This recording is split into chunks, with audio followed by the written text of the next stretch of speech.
Hello again. Today I'm going to share with you my recipe for orzo in tomato sauce. Now the tomato sauce is infinitely variable and we'll come to that, but orzo is a type of pasta. Very, very small little pieces of pasta, and orzo in Italian means barley, but clearly it's not made of barley. So if you find it in Italy, it'll be called risoni, little rice. That makes sense. And it cooks in exactly the same way as all the other sorts of pasta. So let me show you what I'm going to use for the sauce. Now for the sauce you're going to need quite a large frying pan. It doesn't have to have a lid, but it needs to be something that's going to hold quite a little bit of liquid. And into that I'm going to put half of a chopped onion, or half an onion that I'm going to chop. And if you wanted to, you could use spring onions or leeks, something that's got that oniony flavour. So that's roughly chopped and in it goes. Then you're going to have half of a pepper. Now this is enough for 2 people, so you can double it all up if you wanted to, but actually it makes quite a lot of sauce. So really it would probably be enough for 4 people if you were going to cook extra pasta. So half a pepper, yellow, red. This is one recipe where you could actually even use a green pepper. I tend not to buy those. There we are. That's my pepper, that goes in. Now if you've got other vegetables you want to use, you could put in some mushrooms, chopped up mushrooms. You could even put in some peas at some stage as well if you wanted to, some frozen peas. But for the time being, that's what I'm going to use. And I'm going to put in a little bit of olive oil, about a dessert spoon of olive oil. And I'm going to start to cook that, and I'm adding a little bit of chorizo. Now if you've got pancetta, you can use that. If you've got cooked chicken or ham, you can put that in later on, halfway through the cooking of the sauce. But because this is raw, this is going to go in at this stage. So any of the raw meats go in now. And then we go and get that to start cooking. And while it's cooking, we bring a pan of water to a boil. This is about 2/3 full of cold water. And while I fry this, this is going to start boiling. Okay, so let's go to the cooker. Now, the first thing to do is get that saucepan on so that it will boil. And when it's boiled, I'm going to add the orzo, and it's 90 grams per person. So for 2 people, I'm going to use 180 grams. I've got it there ready. And this pan of onions, peppers and chorizo is going to start to cook. And it's a wonderful coincidence that in the time it takes the pan to boil, all of this stuff will be absolutely just right to add the other ingredients. So this is a sort of a slow fry for this. You don't want it to cook too fast because the chorizo will go hard actually. You want it to release its fats and its juices and its lovely pepperiness, but you don't want it to get crispy and hard. So I'm going to fry that. Now, while that's happening, I'm going to get the other things ready. We're going to use a tin of tomatoes. We're going to use a fresh tomato or some little ones, depending what you've got to use up.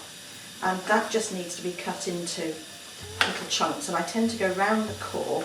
I don't like that bit. Get rid of that. And then cut this into smaller pieces, just roughly.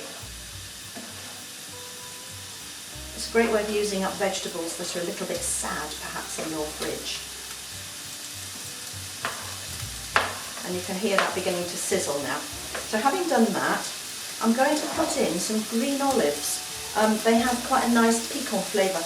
If you don't like green ones, you can put black ones in, but they need to be cut in half as well. So all these little olives ready.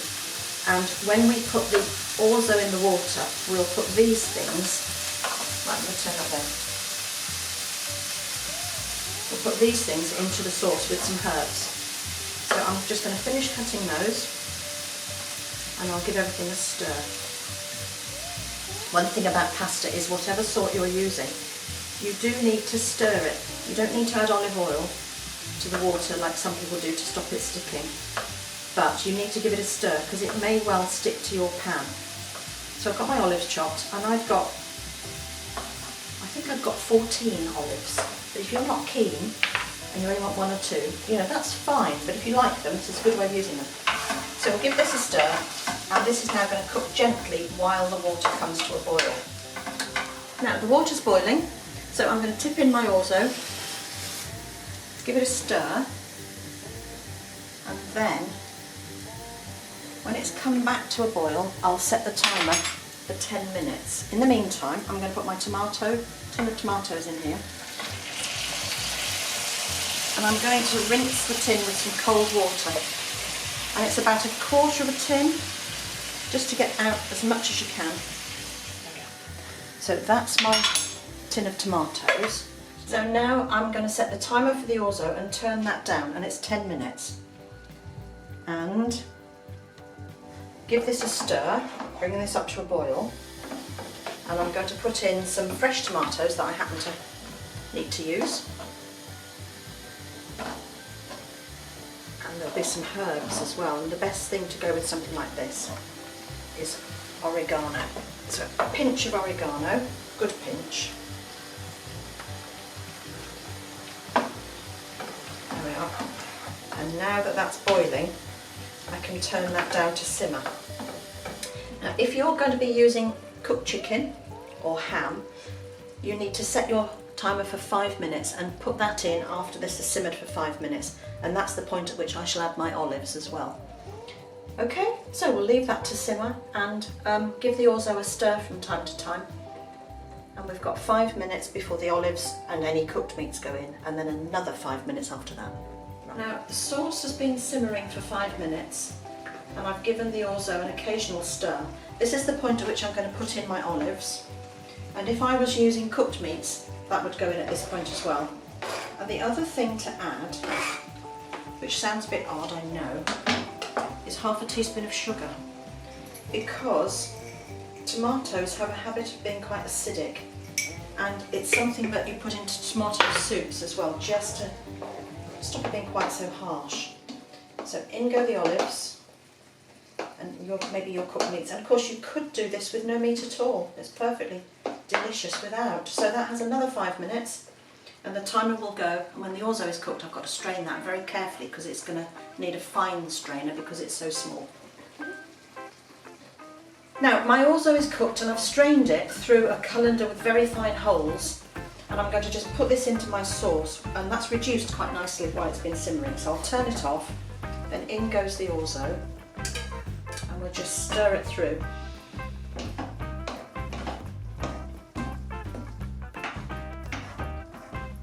And then it's ready to serve. Now if you want to, you can serve it with some grated cheese, as is traditional with pasta, and it can be cheddar, it can be Parmesan, it can be whatever you happen to have. It doesn't matter at all. This is one of those recipes where you really can just use what you've got, and that makes it really very versatile. So it's going to be orzo your way, maybe not like the orzo my way. So I hope you enjoy this. Have a go and let me know how you get on. Bye for now.